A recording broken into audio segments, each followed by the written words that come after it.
At what point do you become stronger than your strongest excuse? Meaning, even when it's valid, you can use it, and it's probably wrong that it happened, but at what point do you become stronger than your strongest excuse? Because at a certain point, life is going to place everybody in a position to where you never know how strong you are until being strong is the only choice you have. In '08, I'm sure it's a lot of people that went bankrupt because that foundation wasn't intact. The adversity that hit them, they didn't even know how strong they were. They didn't even know what they possessed. What's the reason you've given yourself why you can't be successful and you can't be better? Let me tell you something I've learned. It's way easier to blame someone else than to get honest with yourself. What's the reason? What excuse have you bought into? What excuse have you believed that's not allowing you to live the life God's called you to live? I gotta have the courage to stop making excuses. I know a lot of our young people are overcoming disabilities, and I meet a lot of your children who struggle with ADHD, ADD, and are dyslexic. Let me tell you something. It's just something that you have to overcome, but God will use it to make you better. And let me tell you something. Most Americans don't have this kind of courage. I have to have the courage to stop making excuses. You don't have time. You're too busy. Sure you are. That's a lie.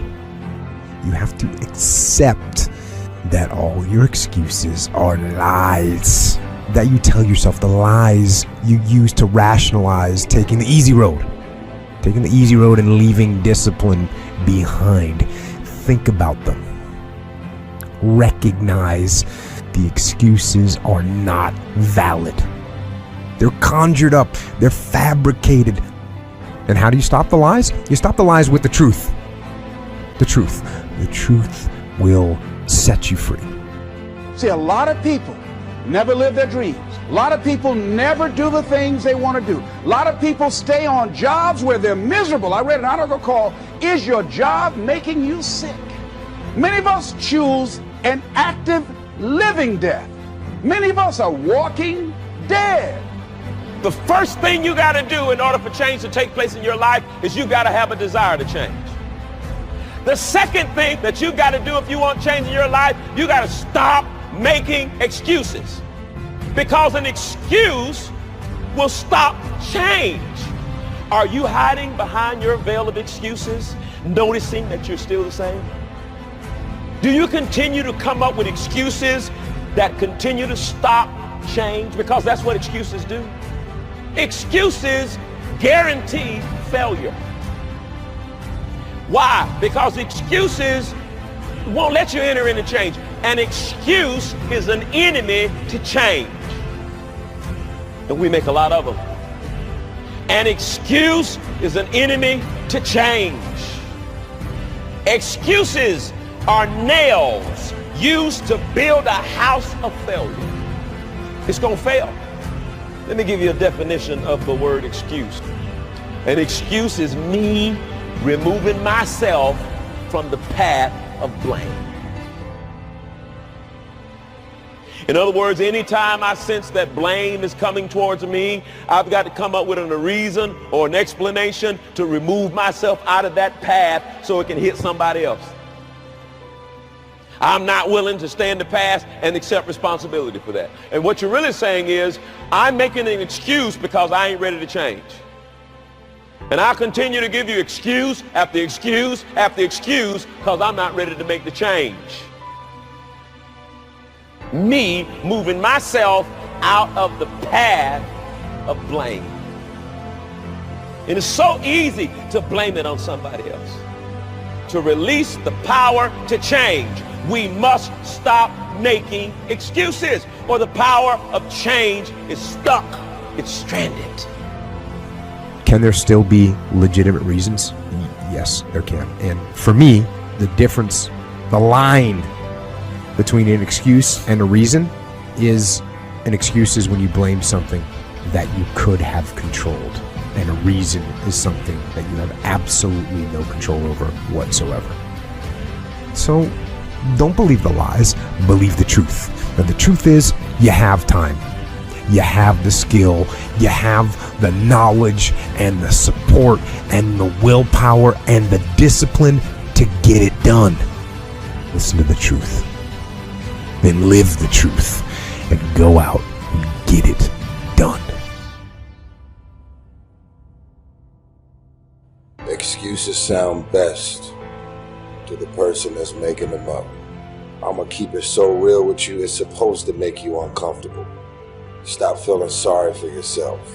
Get off the pity potty. Wake your ass up. Awaken the beast inside. Get in shape. Get off the pity potty. It's time to take shit to another level. It's game on. It's focus. It's go season. I believe in you. It's time for you to take advantage of your America. You got a problem with your life. You got a problem with your environment. Do something about it. If you want it, go get it. Excuses sound best to the person that's making them up. Let me tell you something.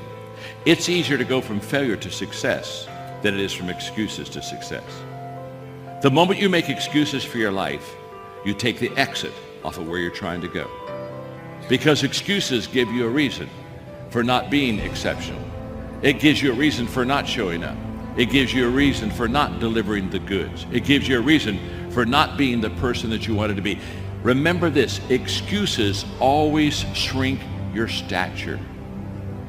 Excuses always pull you. Excuses are the quicksand in the land of the living. And the moment that you begin to excuse yourself and make it a lifestyle, you never could be a person of excellence and you can never be a person of success. People that have excelled at the top of their profession because they shelved excuses and said, I will not use it, but I will be a person that pursues excellence in my life. Today, get rid of excuses. It's like this, my friend. If ifs and buts were candies and nuts, we'd all have a Merry Christmas. That a lot of things that we want to do, a lot of places we would like to go, a lot of things we would like to experience, and we just stop at but, and we build a case. In fact, I was reading something the other day that talked about but. It says but is an argument for our limitations, and when we argue for our limitations, we get to keep them.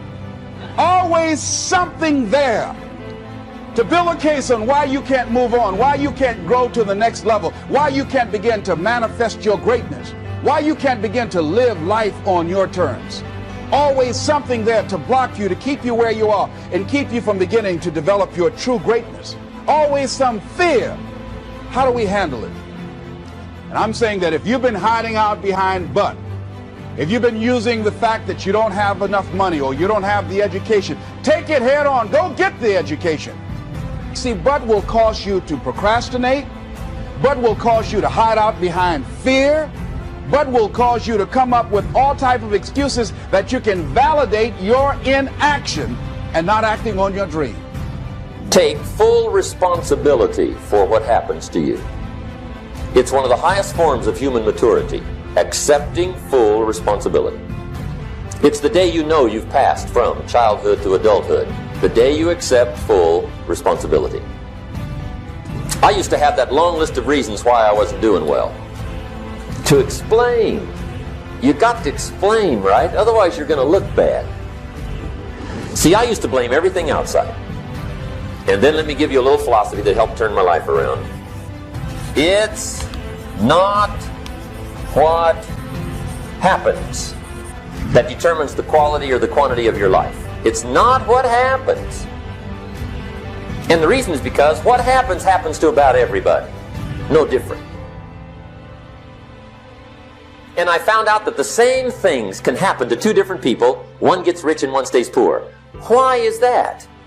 It's because it's not what happens, but rather it's what you do that changes everything. Disappointments are not special gifts reserved for the poor. Everybody has them. The difference is what you do about it. What can you do starting tomorrow that'll make a difference? And right now, more than ever, people need to look for ways to live their dream. People need to look for ways to make it on their own. There is no such thing as job security. There's no such thing as a storm-proof or tragic-proof life. There are no guarantees today, ladies and gentlemen. The illusion is gone. There was a time when we graduated from high school, you were told, go to college and get out, and you go and work for a corporation for 30 or 40 years. They'll give you a gold watch and you'll retire. That day is gone, never to return again. So instead of people living in fear, feeling stressed out, feeling powerless, feeling like victims, I think it should be a time that we need to begin to look at ways that we can become an active force in our own lives. Look at ways when we can decide to take charge of our own destiny. Look at ways when we can decide to design a life of substance and begin to truly live our dreams.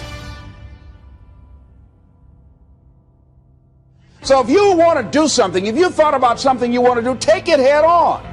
Decide that you're going to start looking at it, start doing research on it, start tackling it, start becoming involved in whatever and wherever it might lead you to begin to explore the possibilities in that particular thing that you're seeking, so that you can begin to learn all you can about it. Decide that you're going to face it, that whatever shortcomings you have, that you're going to strengthen yourself there. Whatever training that's required, that you're going to go get that.